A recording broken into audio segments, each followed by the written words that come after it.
Hello to those who have joined.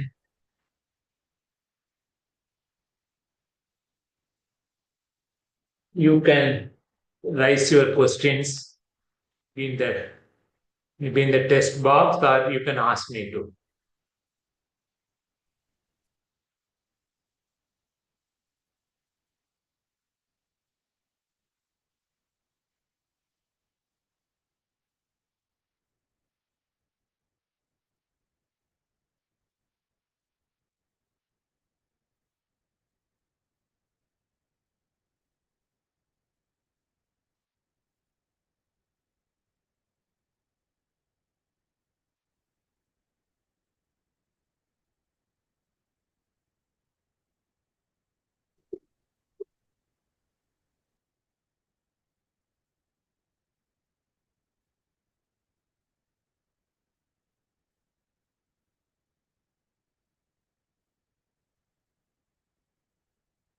Maybe you can. Maybe. Hello everyone. If you have any questions, you can ask one by one, or you can type in your questions in the chat box.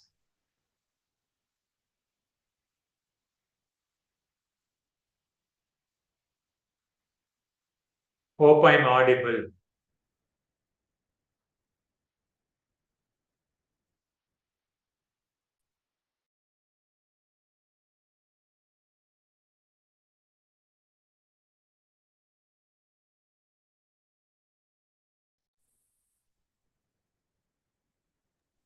Yeah, true resistivity is measured in the laboratory.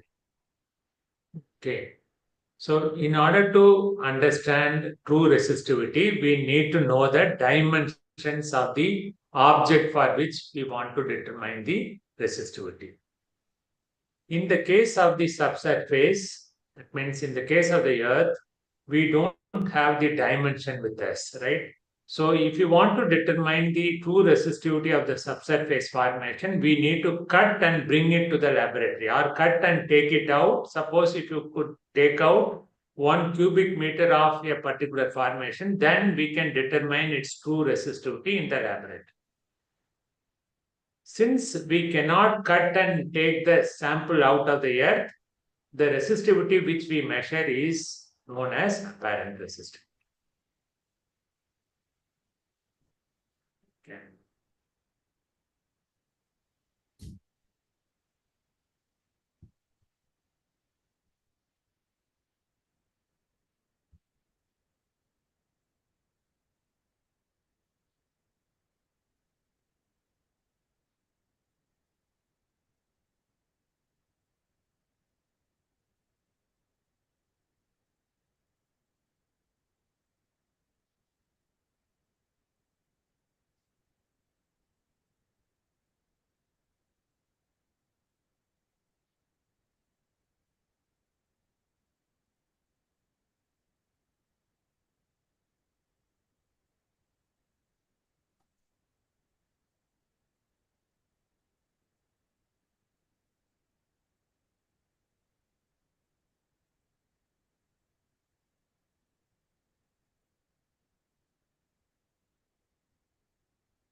So this is the slide which is there in my handout as well as in the video. As you can see here, right, we need to have the dimensions of the object to determine resistivity, which we may not have in the case of the earth. We indirectly bring in the dimension with the help of arrangement of electrodes on the surface of the earth, right? We arrange the electrodes, the distances between them indirectly considers this dimension. As it indirectly only considers the dimension, the resistivity which we measure is not the true resistivity as you see here, right? In the diagram on the right hand side, we have a sample kept at the on the table, then we pass the current and we determine the resistivity, which is the true resistivity. In the case of the earth, it is not possible.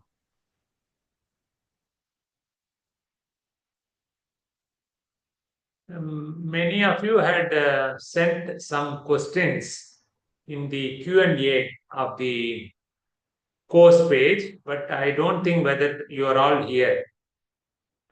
Since I thought I need not answer the questions which are there on the Q&A of the course page. If you are here, maybe you can also type in the same question, or you can directly indicate the question number one. Whatever it is, whatever you have asked, you can briefly mention the question so that I can answer.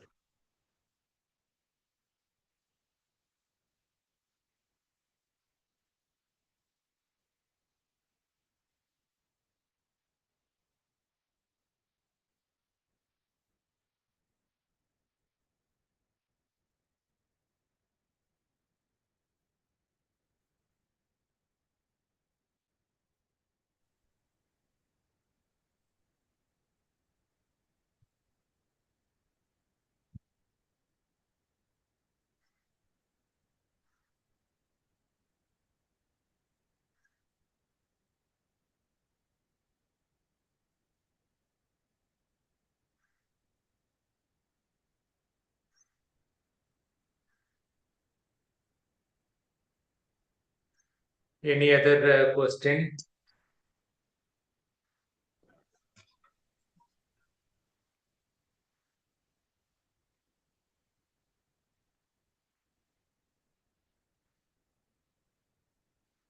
Good, many of you have joined, but so rather than wasting our time, if you have your any questions, concerns, comments, you can type in. Please explain the relationship between ERT. See, the next question is what is the relationship between ERT profile and aquifer characterization? So, what is aquifer characterization? Aquifer characterization is right. One second.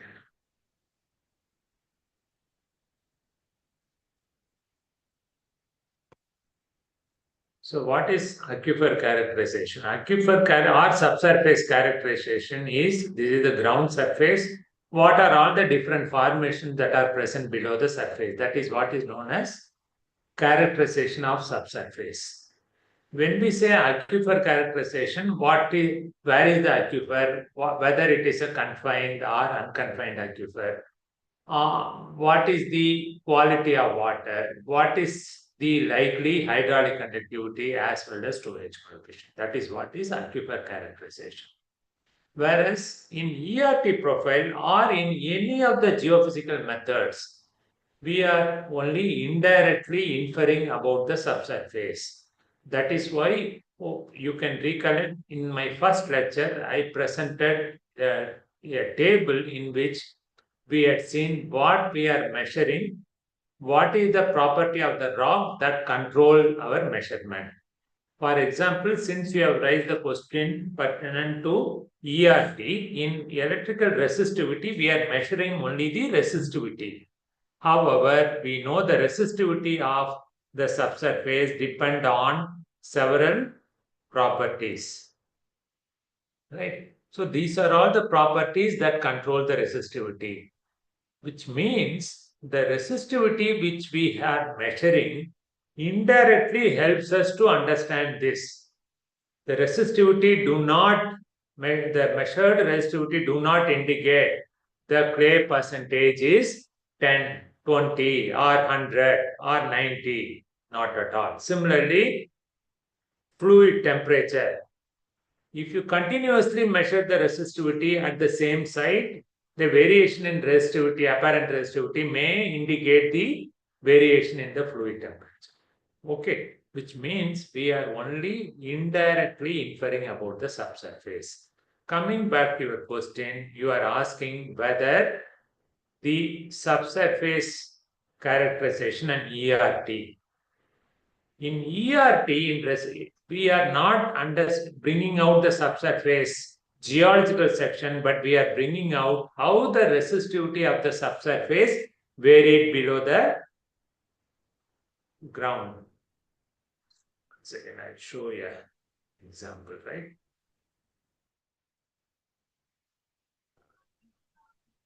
Right. For example, here you see So I'll go back to my own. Right. So here what you see is the variation in the resistivity below the surface of the earth. We try to infer what are all the different type of formations that are likely to be present below.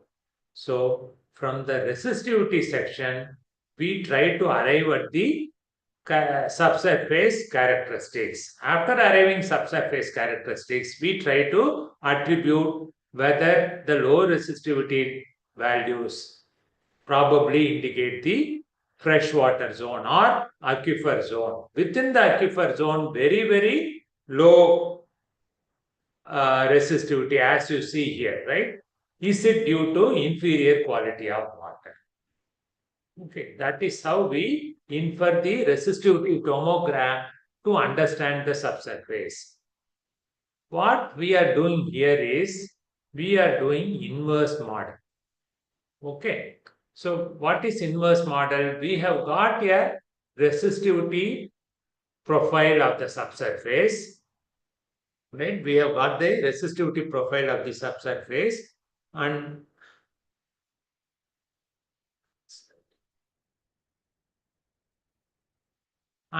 we wanted to, so let us say this is the resistivity profile we have got, right? That is something like an image I showed you, right? This is actually the result of the inverse model, but here we don't have the raw data. Let us imagine.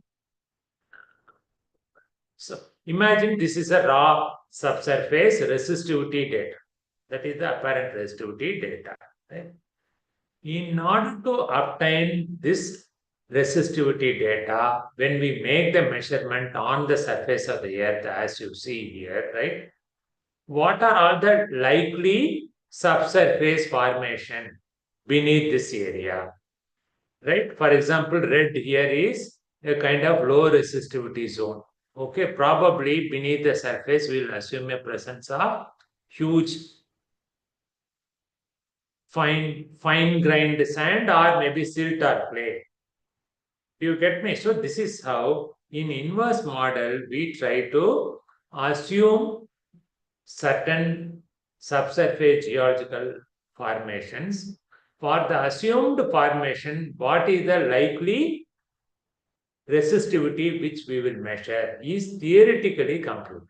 Okay, using a software provided by the particular manufacturer. What the software does is it assumes certain subsurface conditions for which if you use the configuration which you had used for field study, right? Suppose you have kept the electrodes at 5 meters apart. If you keep 5 meters apart over this area and make the resistivity measurements, what will be the value of resistivity which you will get is theoretically computed. Then that is compared with the measured resistivity profile. This process is continued till we get a reasonably good match. If you look at this, right, still the error is nearly 45%. You can see, right, beyond which we are unable to get better results, right? That means it is really difficult to bring out what we have measured by assuming certain subsurface configuration. Hope I answered you. If not, you can type your concerns again, right? Then the next is to calculate, right? So you have asked how to calculate aquifer parameters using resistivity profile. You are asking the next question. So resistivity, right? There are number of ways to bring out the aquifer properties using the measured resistivity values, right? We have done some work on that.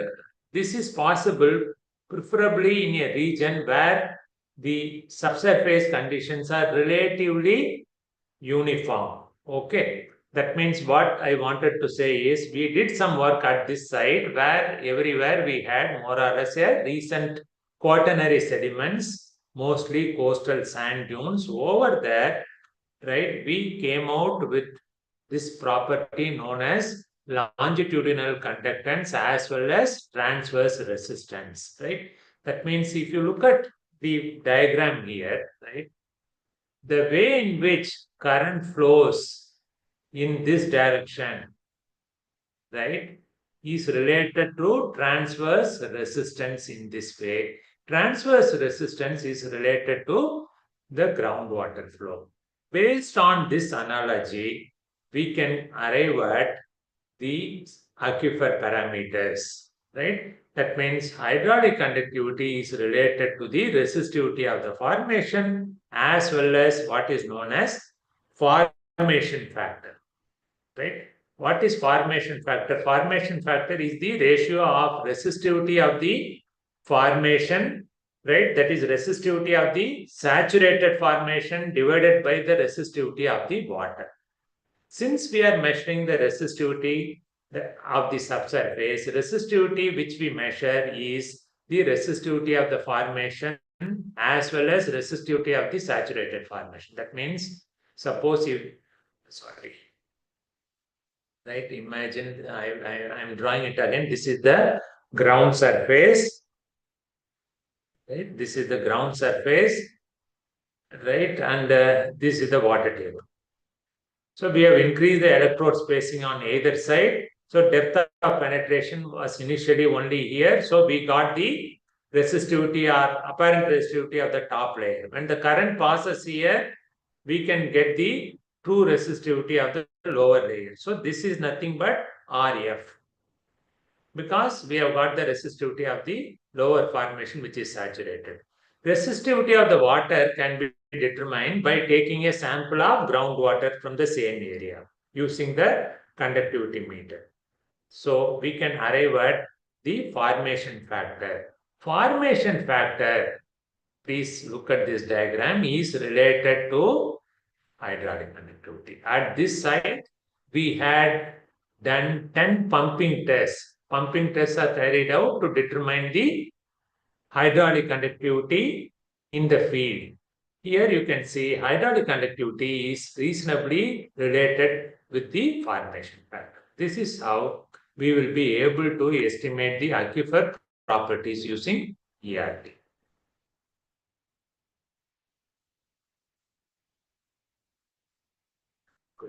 Or more than. So next question is, hope all of you are able to read the questions. I'm also not conversant with this. Anyhow, I'll repeat the question.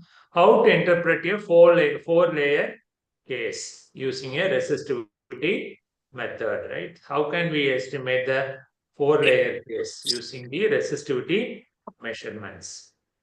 Right. When you plot the distance versus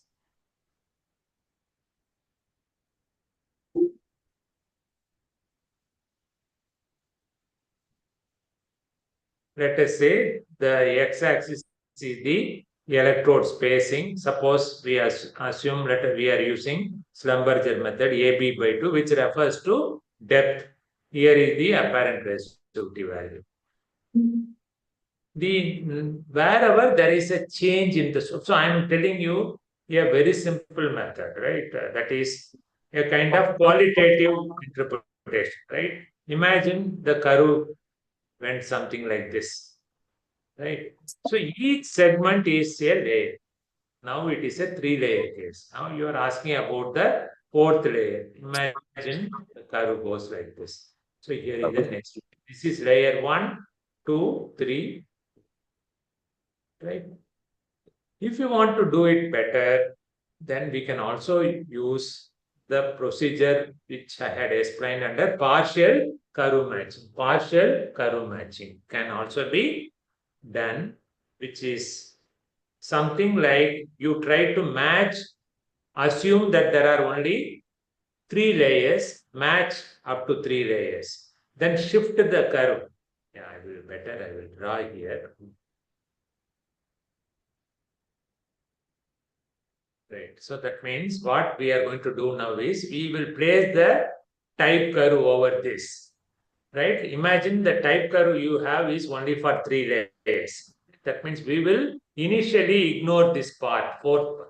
We will place the curve only until this, and then determine the thicknesses of layers. After that, the type curve will be kept something like this, right? That means this will be the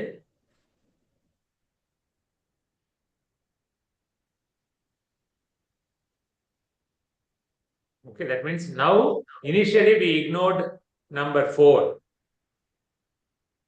I think you get some echo.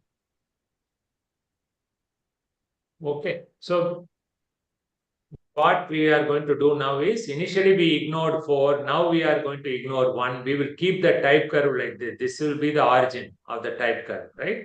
Then we will determine the thickness of the fourth. This is how we will proceed, right? If you have multiple layers. I think I answered Neha.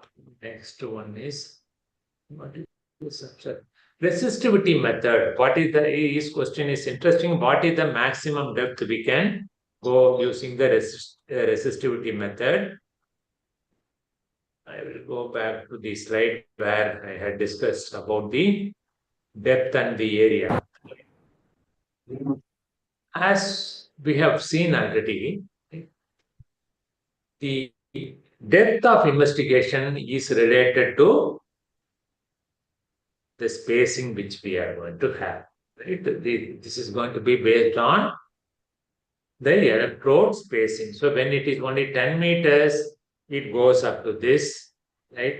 When you increase the electrode spacing, it goes to greater depth. Right? Approximately as a rule of thumb, when we are using Schlumberger method, the depth of penetration is about half of the distance between current electrodes. When you use Venner method, it is usually the distance between the electrodes here. Which means, suppose to answer your question, if you want to get information from a depth of 500 meters, what should be the distance between the A and B electrode? It has to be at 1000 meters. Isn't it? A and B distance have to be 1000 meters.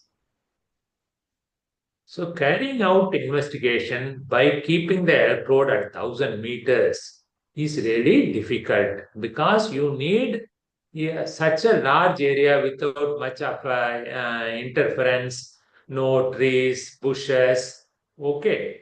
So as far as I know, maximum, I think in some of my friends from Jadavpur University have done up to 500 meters depth of investigation, right? In most of the investigation carried out by us, we have never exceeded 100 meters, if I remember correct. So to answer you, we can investigate up to 600, 700 meters, but provided you need a power backup, you need a strong battery, and formation also should be conducive to transmit the current. Ideally, I will say the maximum depth possible by resistivity method is around 500 meters. Quickly finish. That's it. No more questions. Oh, sorry. Concept of method. Yeah. The next question is explain the concept of ERT methods to get aquifer properties. I had already explained to you how we can determine the sorry. Any concern you have? என்னவா சாப்பிட்டானா இல்லையா மறுபடியும் கேக்குறேன் போதுமா Okay, see, in the next question is explain the concept of ERT for aquifer. This I had explained to you already, I think. Am I right? I had explained. Okay. Go back on that. So, next question is what is the concept of ERT methods in aquifer properties? I have told you. Did I? Okay, you can repeat, right? What is the concept of ERT methods for aquifer properties? So we are not getting the properties of the aquifer, right? So in a resistivity profile, what we get, right? Let us look at the raw data. simply the apparent resistivity. So this is what we will get, right? That means what we are getting, right? What you see is a cross section, right? You see a cross section from one side to this is the line on the ground. We have understood how the resistivity varied beneath that particular line. So here all these color zones are of different resistivity values. Okay, here is the scale. Okay, so here you have the apparent resistivity data. And that means this is the value we have measured. Right? So using this profile, what we are able to understand, all the blue zones, right? That this particular zone has got the lowest resistivity. Dark one, dark brown, here you see, it has got higher resistivity. Okay, so we are having information with regard to how the apparent resistivity below the surface vary. That is what we have got. Then, to answer your question, how we are able to understand the aquifer properties, it all depends on our expertise and experience. By looking at this apparent resistivity profile, we see this blue is keep on changing, right? Imagine we are making measurement for over 3 or 4 days. This is day 0, right? This is day 7. This is, let us say, this is day 10. We are repeating the measurements by being at the field several times over a period of 10 days. Now we see the blue zone is keep moving. Why is it? How can the subsurface of the earth can change so drastically? So we attribute this to possibly a contaminated groundwater is moving below the surface. So this is how we indirectly characterize the aquifer beneath the subsurface. Then, as I explained the lecture in depth, hope I have explained to you, right? On the other hand, if your interest is to bring out the aquifer properties, especially when we say aquifer properties in hydrogeology or in groundwater engineering, we refer to storage coefficient and transmissibility. Please remember, we are not directly determining the value of storage coefficient and transmissivity. What we do here is indirectly we try to infer the hydraulic conductivity of the formation as I had explained to you in these 2 slides. You can have a look at them, right? So what we do here is, so here you can see we have estimated formation factor. How did we estimate formation factor? From the resistivity survey. We have formation factor and we need to have measured hydraulic conductivity values from the site. So at this particular place, we had 10 wells we had completed pumping test. So we know the value of hydraulic conductivity, formation factor we have determined from resistivity method, right? We have got a one-to-one relationship, a reasonable correlation between resistivity derived formation factor and field estimated hydraulic, right? Since they are reasonably correlated from the next site onwards, I will just determine the formation factor using resistivity method. Then I will use this graph to estimate the value of hydraulic. Okay, so this is how we are inferring about the then the next is, pseudo section RMS error limited less than 5, very difficult to achieve error of less than 5 to 10 during inversion. Why? Because the subsurface is so complex. When you take up a simple subsurface region, for example, imagine a site where you have 100 meters thick sand, in 100 meters or 20 meters you have water table, beneath 100 meters, imagine there is a massive rock. In such regions, inversion is little bit easy. Right? Over there, I doubt whether we can get 95% of accuracy. So we will also, maybe we may fed up, right? Because the computer will keep trying, right? You can fix up your error criteria. I am satisfied if the error is only up to 10% or 20%. So this is how the iteration is done. So if you have a super power computer and if you have patience, certainly this is achievable. Hope I answered you.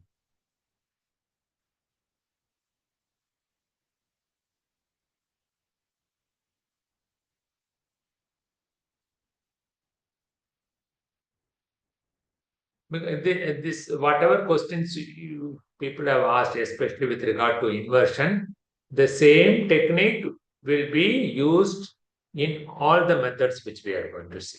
Okay? So inverse modeling is a tool not used in several fields, right? In several fields of engineering, science, engineering, technology, and also in medicine. Okay, so in inversion, what we do is I have an answer obtained by field measurements, by on-field measurements. That is on one side. On the other side, I imagine a particular combination of formation below the surface for the assumed combination of formations below the surface. When you make field measurements, what is the value you will measure is theoretically computed. Is that clear? So theoretically, we have computed what will be the resistivity variation below the surface. On the other hand, at that side, we have made the field measurements. Right? We have the field measurements on one side. On the other side, I have got the field measurements by assuming certain formations below the surface. I worked out we have not got the field measurements, but we have worked out theoretically, we have worked out what is the likely resistivity along that particular profile. Then we compare them. Not matching. Computer reworks with a different subsurface formation, it reworks, compares. Still no match. This is how iteration is going on until there is a reasonable match between the field measurements and computer derived values. That is what is inversion. Exam date, my exam is scheduled. They create a lot of trouble. Okay, please send a mail. I think our office will take care of that, I think. I'm also not sure. Okay, please, the person who has typed with regard to the change update, please send your email to NPTEL. Do you think it would be good to combine GPR, ERT? Always, right? You will learn as we progress. Never we will be able to understand the subsurface by going in for one particular method. Right? Always a combination will give better results. What you have asked here is how the combination of GPR and ERT will help us to understand the subsurface. Certainly in a better manner. Right? That means you are trying to infer something with the help of 3 or 4 aids. It is something like we undergo maybe X-ray, then MRI, right? We undergo different tests to maybe the doctor will like to diagnose what has happened in the tissue, maybe in my knee. Sometimes X-ray is able to answer this. So sometimes X-ray is not able to. MRI. So they try to infer using 2 or 3 different tools to understand what is the issue in my knee. In the same way, it is preferable to understand the subsurface using 2, 3 methods. That is why initially I showed you a table, what we are measuring, what property of the subsurface control the measurements we have made. if you take gravity method and magnetic method, or gravity method and seismic method, what we infer is directly related to the density of the formation below the surface of the earth. So you try to infer about the same using different tools. On one hand, you use gravity measurements. On the other hand, you may use seismic methods. So this is how we try to infer about the subsurface. That is Abhishek Kumar. Oh, Abhishek Kumar is doing applied geophysics, masters in applied geophysics. Actually, the course I intended or planned, I thought no student from geophysics or applied geophysics may attend, right? Because for you, this is too fundamental, I think. Anyhow, I'm happy that you are also.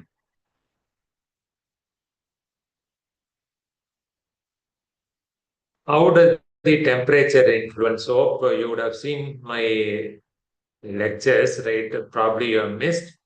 So theoretically, when the temperature of a material is increased, its resistivity will increase. So obviously, we will be able to understand. Suppose if you continuously measure the Earth's resistivity, and if the resistivity increases, probably the subsurface of the Earth is heating. Right? So that is the relation between the Earth's resistivity as well as the temperature. I gave you an example of what is the example we discussed in the first part of my lecture. We took the same example of melting of rocks below the surface. Isn't it? Do you recollect? Right? When the rock beneath the surface melts, can we detect that using the geophysical tools?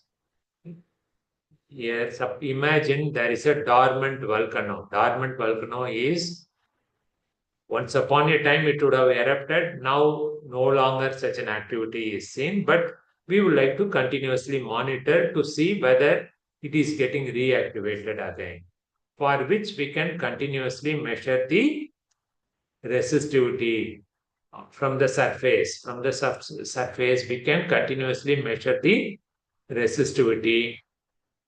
And when you keep on measuring, suddenly you may observe the resistivity, that is apparent resistivity. I mean, apparent resistivity which you are measuring suddenly starts increasing.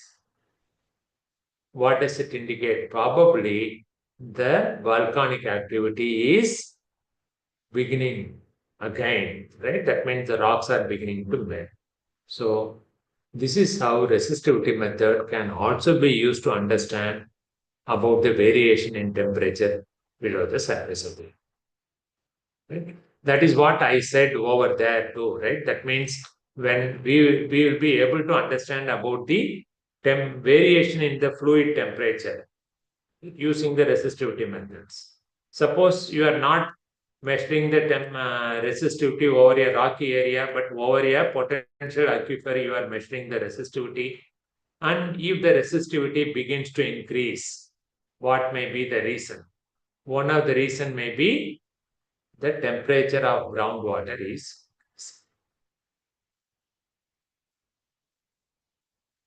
So this is how resistivity methods can be used, right? In fact, heat is used as a tracer to understand groundwater movement. Along with that, we can also use electrical resistivity measurements. Next question, that is it.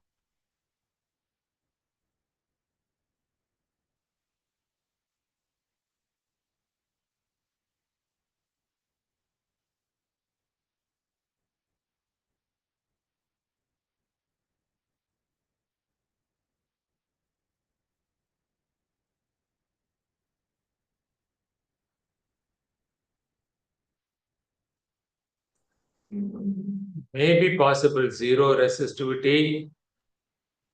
Maybe it also depend on the question is whether zero resistivity measured, is it due to hydrostatic pressure? Is it possible in dam site is the question. Zero resistivity, maybe it can be very, very low. It also depends on the equipment which we are using, right? What is its resolution? What is the lowest resistivity it can measure? So probably that is also related to the accuracy and resolution of the instrument which we are using. And I don't think we can get zero resistivity, right? That means zero resistivity is like a superconductor, isn't it? So it is highly unlikely to have a natural material which is having zero resistivity. Even, maybe possible in a fully saturated clay, but even there it will offer some low resistivity. Sorry, one more question I missed. I think somebody typed the. Oh, what happened to the question that is missing? Someone typed the resistivity ranges of clay or doesn't matter. And you should also keep in mind that the value which we measure using the instrument is only apparent resistivity, right? The values which I have given here in the table, they are all true resistivity. So, for example, here is the range of true resistivities only is given here, right? That means this has to be used only as a reference. Many times we think, right? Oh, I got a resistivity of something around zero point 0.1, right? Maybe the resistivity value which I got is from, maybe let us say it is from 0.1 to 1. Oh, since I got values of 0.1 to 1, can I say it is only sulfide deposit or graphite? Not really, right? We cannot simply attribute the numbers I got to a particular formation because the number I got using the resistivity meter at the site is only apparent resistivity. Imagine we have done some inverse model, apparent resistivity is converted into the true resistivity. True resistivity, right? Let us say we determine the true resistivity rho, but still the resistivity which we have got, I got 10 as the resistivity. So it has to be one among this formation. We cannot simply attribute like that. Okay. So we have to be a little bit cautious when we interpret the data.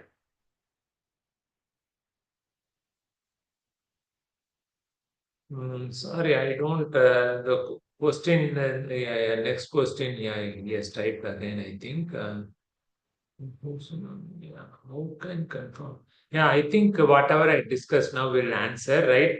The question which I have is you have typed the ranges, right? You have given the resistivities of different formations, right? That is what I had explained to you now. Since the resistivity I got now is 10 or 100, that does not mean I have I am working over one of these formations. Okay, we should not do like that. Right? It means here what we are trying to understand is we try to visualize what is the type of formation that is likely to exist at the site. Right? You see the surface, try to understand in which area you are working. Right? Suppose if you are in a East Coast, right? If you are in Visakhapatnam, you are over a rocky region. When you are in Chennai, you are over a thick quaternary sediment, thick in the sense at least 70 to 80 meters. Beneath that, you may expect Charnakai. If you are further down south in Tamil Nadu, probably some limestone terrain. If you are at Mahanadi Basin, a very thick sediment. So, what is expected there? This is how we need to calculate, right? We should not simply attribute, I got a value of resistivity 10, I am sure it is an aquifer, so it is a fresh water, right? So, inference have to be based on our wisdom as well as the knowledge of the subsurface over that area. This is how we have to interpret the resistivity data. What will be the apparent resistivity of calcite formation? Though we have done some work in limestone terrain, I'm unable to immediately attribute the apparent resistivity or resistivity value which we have obtained for a calcite. Anyhow, whatever I had explained to you until now, right, using this slide is applicable for this question also. We never, since I got 10,000, generally very high values indicate massive rocks. Low values indicate very fine sediments, maybe clay or clay completely saturated or clay with salt water, that is seawater. But since I got 10, these are all the rocks. We should not directly attribute from the values I get to a particular formation. In all the geophysical methods which we are going to see, it is really difficult to name the formation or name the rock type. Okay. To do that, you need to deploy 2 or 3 different methods. Hope I answered you.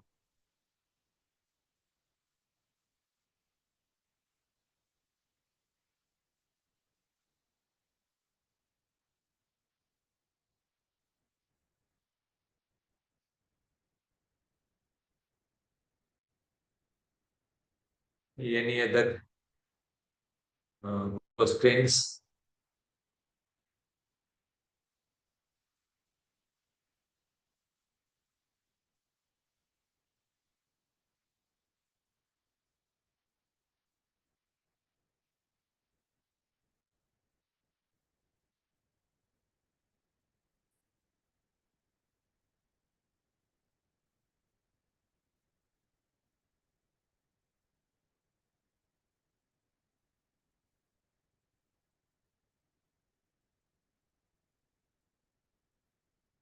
Why we are unable to attribute to a particular rock type is due to these reasons. Right? Please keep in mind the value which we measure is subjected to variation due to all these things. Right? We were discussing about calcite. Okay, so calcite resistivity is due to the last one, that is the rock's intrinsic resistivity. But the moment we say calcite, calcite is generally expected to it will undergo solution activity. That means there can be karst topography, caves, stalactites, stalagmites, and so on. So limestone will have some fractures. That is what is indicated here in this diagram. So now we said one is the resistivity of the formation itself, that is the intrinsic resistivity. Now we are talking about the fracture system, right? That fracture are conduits or caves within the limestone, right? That means we have some cavities here. So what is playing the role now? Now the cavities are filled with water. So water's resistivity also now adds up to this, isn't it? Then the next is what is the quality of water that is filling the voids here? That is also playing a role. What is the temperature of the water that is filling this void? That is also now one. Then we said the dimensions of cavities, right? That means what is the dimension? That means here I have put number. First one, right? So number one is the resistivity of the formation. Number two is what is the size of fractures. Out of the size of fractures, how much of it is filled with water? That is percentage, right? Everywhere sometimes filled, sometimes it may not be filled. Water may not be filling all the pore. That is number three. Number four is what is the salinity of water? Is it a fresh rainwater or it had interacted with the rocks for a longer period of time? If it has interacted with a longer period of time, the total dissolved solids in the water may be 500, 600. If it is a fresh rainfall, maybe only 50. That also play a role. Then the temperature. So please see here itself, I can quickly recollect and tell these 5 things control the value of apparent resistivity. Okay, so we should not attribute the value which we get based on the ranges we have seen on the previous, right? That means here I have shown you some tentative ranges of true resistivity. These are all the true resistivities measured in the laboratory. Okay, so what we measure in the laboratory will be very different from what we measure in the field. Why? Because of the reasons we have seen just now. That means all this. Here again, I have put some, maybe some more you can think of. They will also play a role on the value which we measure. So we should not simply get carried away. I got 110, so it is fresh water. It is not like that. Okay. That is possible when you took the sample and measure in the laboratory. Oh, I measured the values in the laboratory. In the laboratory, I got 10 resistivity. Then we can say maybe graphite, or maybe this igneous rock, or maybe clay or shale. So when you measure in the laboratory itself, imagine that you have not seen the sample, right? Even then you have 4 or 5 options here, possibilities, isn't it? So ultimately, how we validate our inverse model? We have to validate the inverse model by carrying out 1 or 2 tests. Okay. So this is how only we will confirm the results of the inverse model. What is the difference between true resistivity and apparent resistivity? I had already told you about this. So true resistivity can be measured only in the laboratory. Apparent resistivity is measured in the field. Okay, in order to measure the true resistivity of this particular piece of metal, I need to know its dimension. That means I know here what is the length, what is the diameter. If I know that, I can determine its resistivity. But beneath the surface of the earth, we don't know the dimension. We don't know the dimension through which the current is passing. So it is only apparent resistivity which we are measuring, right? Because we don't know where the current is passing below the surface.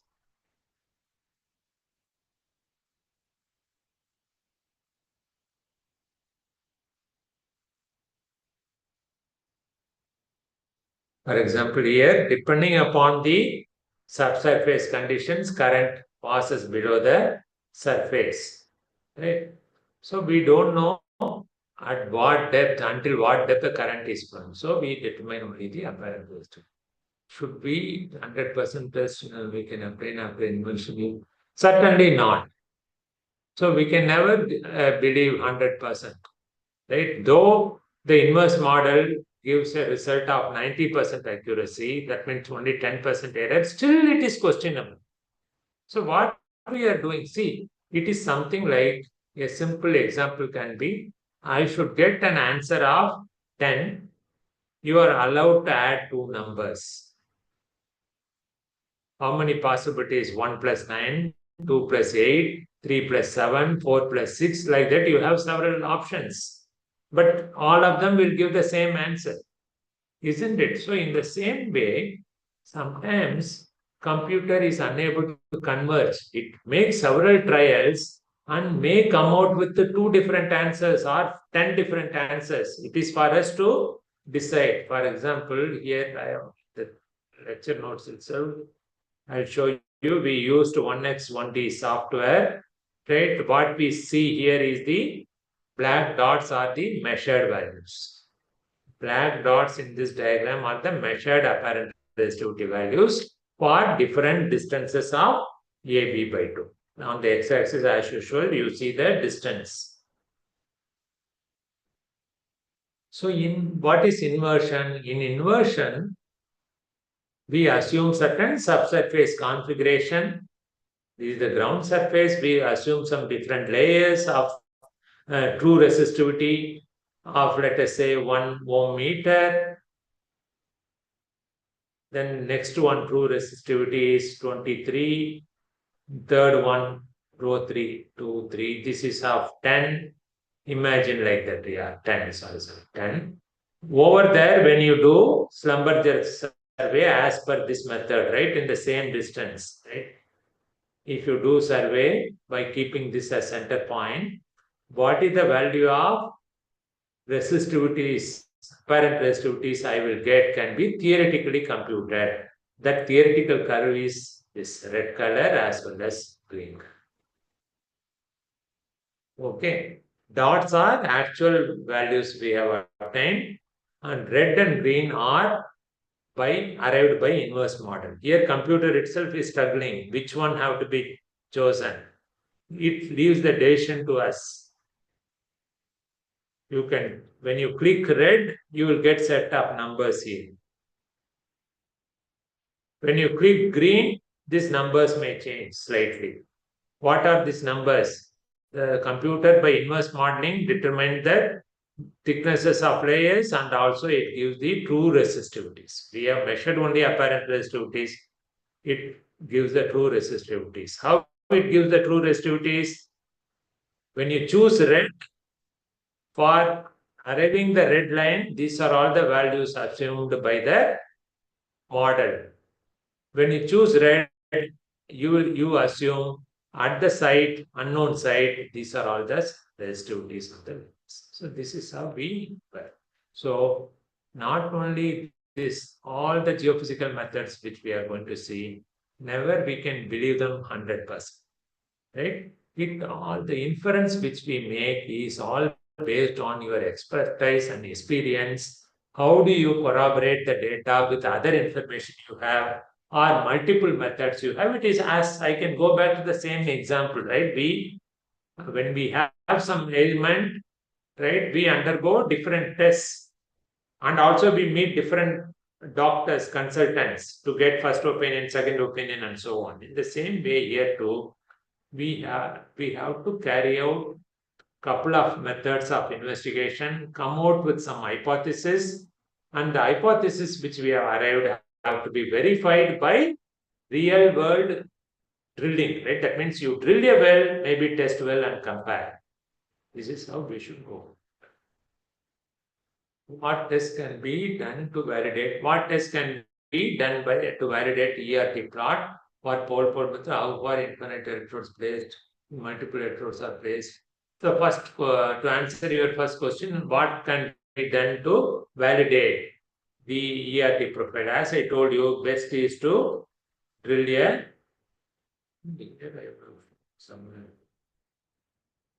right. For example, here is a profile, 3D profile we have got. So how can we validate this? We need to compare our findings with the field observation. So what is the condition in the field?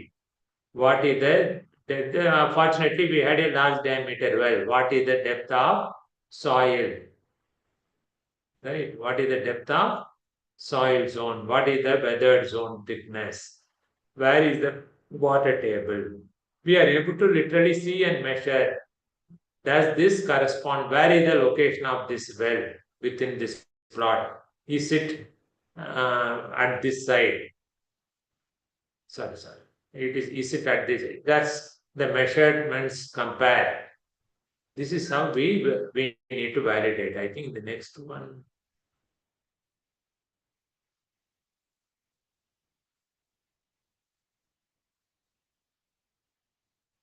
I forgot. So this is a seawater intruded site. At this site, I think in the publication it is there, right? What we did in one well somewhere here, right? We did the measurement of the ground surface. There was a well, right? We measured the, imagine this is water table. We measured the variation in the electrical conductivity of water below the water table, right? Imagine this is depth. This is a graph I'm drawing. Depth versus the electrical conductivity of the water.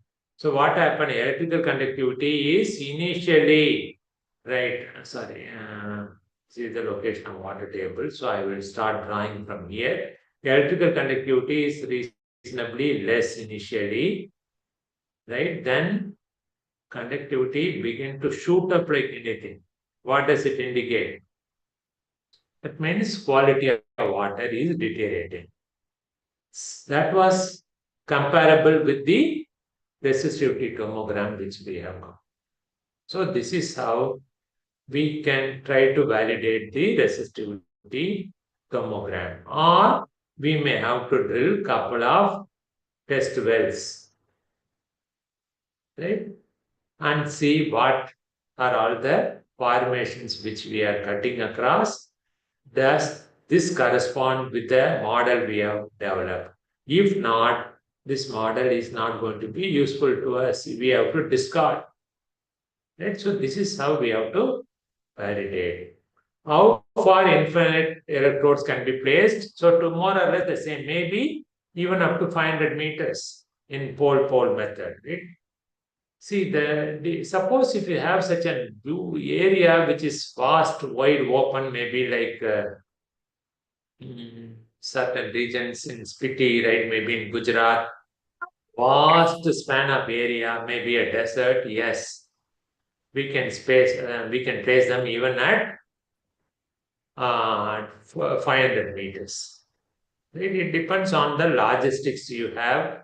Generally, the cables which we buy may not be beyond 200 or 300 meters. But if you want to do some survey beyond 500 meters, yes, we can certainly try. As I told you, right, if I can recollect out of the several publications made in the world, I think no one has done beyond 500 meters.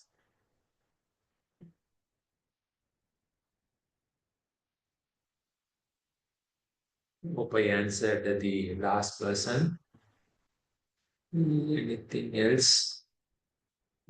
Time is also up. If there are no more questions, right, I appreciate your interest, right? You are all doing self-learning. I don't know whether I'll be able to do that, right?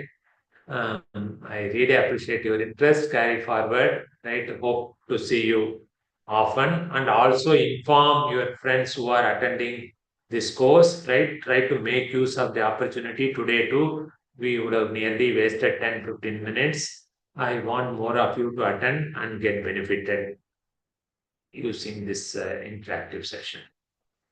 If there are no more questions, I thank my teaching assistant and Dr. Indu Nair too. Thank you so much. Bye. Have a good day. Bye. Thank you, sir. Thank you, Permal Raja, who is actually from NPTEL office, who is assisting us. Thank you Thank so you, much. sir. Anthony. Thank you. Oh, you are Vivos, Anthony. Yeah, yes, sir. Yes, sir. Oh, you should not have asked. You have done a lot of work.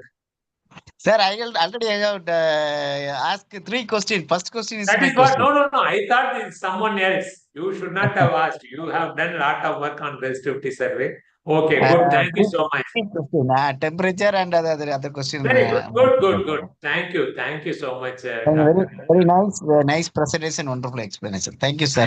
Thank you so much, Dr. Ravindran. Thank you. Thank you. Okay. Thank you all. Good day. Bye bye. Thank you very much. Thank you, Indo. Bye.